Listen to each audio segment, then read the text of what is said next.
जाता जलधारी हो देखो प्रिया सुहानी हो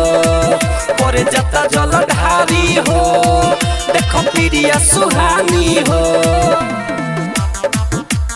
प्रिया सुहानी हो करे जाता जलधारी हो प्रिया सुहानी हो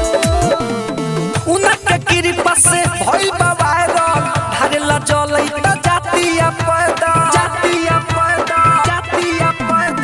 उनके कृपा से भइल बा वायरल धारेला जलैता जातिया पैदा बोलतिया बोलबम नाही धरतिया द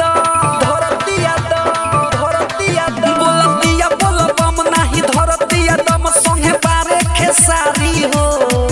करे जाता जलधारी हो देखो प्रिया सुहानी हो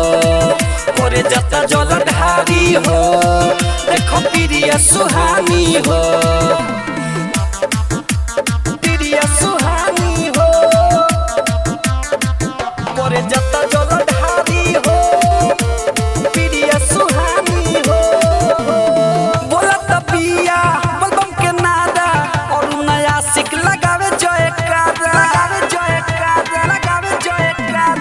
बोलत पिया बलबम के नादा राधे श्याम लगावे जयकारा देखो रामू अंकुश बारे भगती में खूब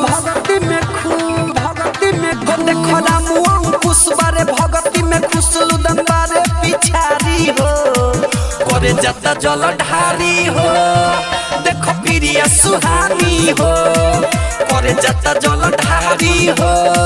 देखो प्रिया सुहानी हो। मां मनोकामना रिकॉर्डिंग स्टूडियो